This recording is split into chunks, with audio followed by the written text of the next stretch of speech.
Good morning everyone. Satyendra digital learning में आप सबों का स्वागत है। तो आज का टॉपिक है हमारा हीट ट्रीटमेंट। ठीक है, तो हीट ट्रीटमेंट में हम लोग क्या करते हैं आज उसके बारे में जानेंगे। तो किसी लोहा को यदि हम लोग दोबारा गर्म करके ठंडा करते हैं तो उसमें क्या होता है कि लोहा का आंतरिक संरचना जो है वो बदल जाता है।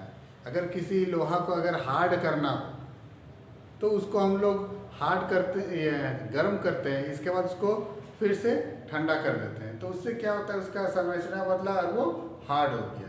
तो एक लिमिट टेम्परेचर पे उसको हम लोग हीट करते हैं, ठीक है। और उसको जब ठंडा भी करते हैं तो उसको या तो क्वेंचिंग करते हैं, जिससे क्या होता है हमारा हार्ड हो जाता है। क्वेंचिंग जैसे कि हम लोग पानी में भी करते हैं, इंडस्ट्रीज़ में तेल में क्वेंचिंग होता है, यानी कि तुरंत ठंडा। ठीक है, तो यहाँ पर अलग अलग तरह से हम लोग लोहा को ठंडा करते हैं। तो उस स्थिति में लोहा अलग अलग हम लोग टाइप्स का पाते हैं, जैसे कि कोई लोहा नरम होता है, कुछ भंगुर होता है, कुछ का डक्टिलिटी होता है। तो ये सब अलग अलग तरह का हम लोग के हीट ट्रीटमेंट करते हैं। तो इसकी आवश्यकता क्यों होती है, हीट ट्रीटमेंट का ज़रूरत क्यों है?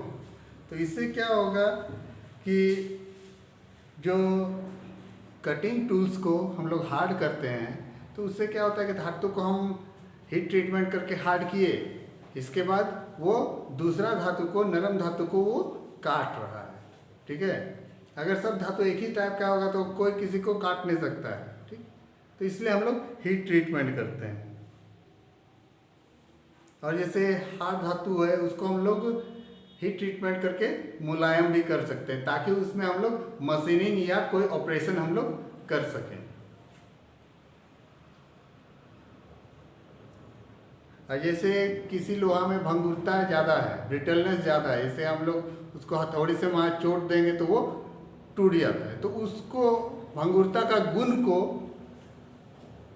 खत्म करने के लिए, कम करने के लिए भी हम लोग हीट ट्रीटमेंट का सहायता लेते हैं। इसके बाद धातु में जंग कम लगे, इसके लिए भी हम लोग हीट ट्रीटमेंट मेटल को करते हैं। तो अब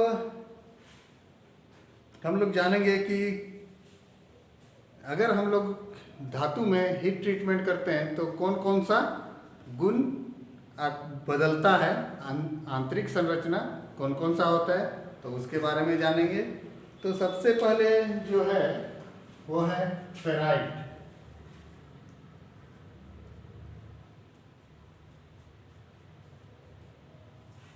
फेराइट, अब इसमें हम लोग क्या करते हैं कि जब शुद्ध लोहा को गर्म करते हैं तो इसमें चुंबक का गुण इसमें हम लोग प्राप्त करते हैं। ठीक है, इसमें कार्बन की मात्रा ना के बराबर रहती है, इसलिए इसको शुद्ध लोहा का स्ट्रक्चर भी हम लोग कहते हैं, फेराइट को।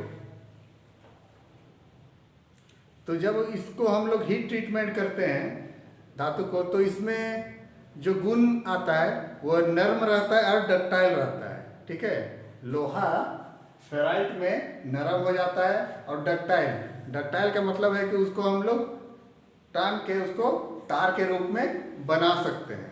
ठीक है, फेराइट में धातु में वो परिवर्तन होता है। दूसरा है सीमेंटाइट।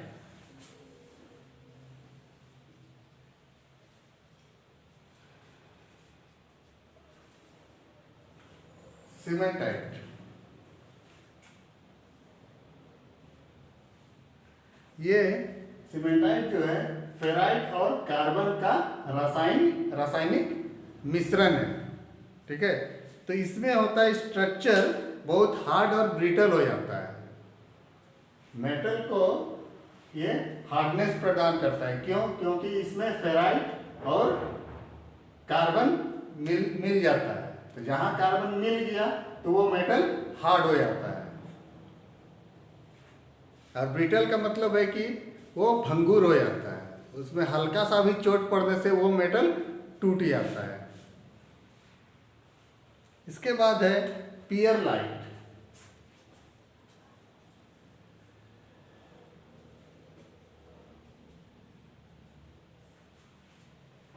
पियरलाइट। ये जो है फेराइट और सीमेंटाइट का मिश्रण है। इसमें 87% जो है फेराइट होता है, ठीक है, 87% फेराइट और 13% सीमेंटाइट, ठीक है। और फेराइट और सीमेंटाइट मिल करके ये बहुत मजबूत हो जाता है कि इसमें इसके बाद इसको हम लोग मशीनिंग नहीं कर सकते हैं, ठीक है, हार्ड हो जाता है काफ़ी पियरलाइट में, क्योंकि इसमें 87% पियरलाइट है और 13% सीमेंटाइट।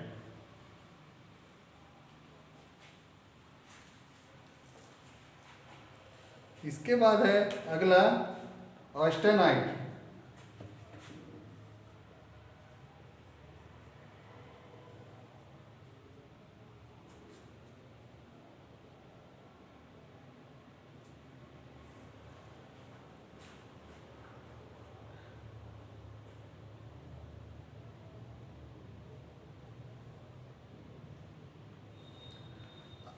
ऑस्टेनाइट में क्या होता है कि स्टील को अपर क्रिटिकल टेम्परेचर पे हम लोग गर्म करते हैं, ठीक है।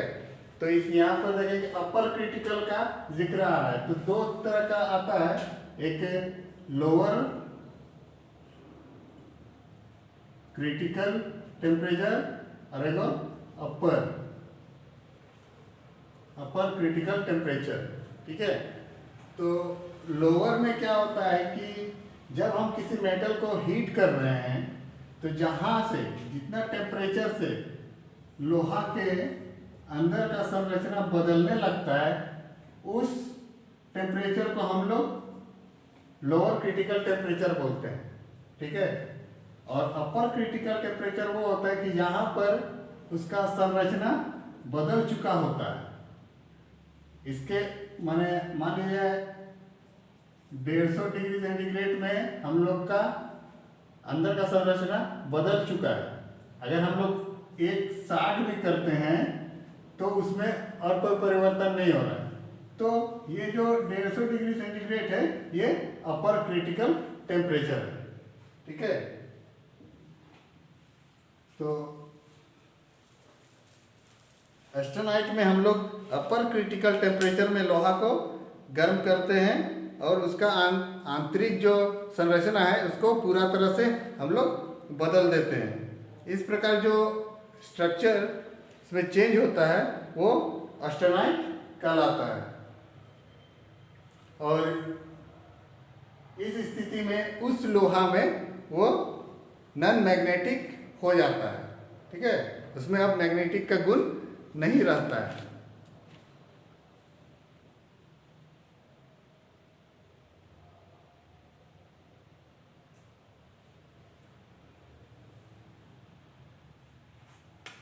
इसके बाद है मार्टेनसाइट।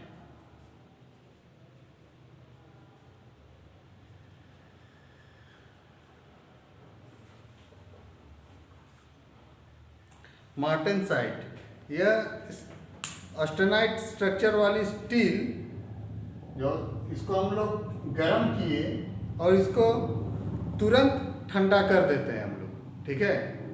लोहा को तुरंत ठंडा करने के बाद जो स्ट्रक्चर बनता है उसको मार्टेनसाइट स्ट्रक्चर हम लोग बोलते हैं, ठीक है। और यह स्ट्रक्चर बहुत ही मजबूत होता है।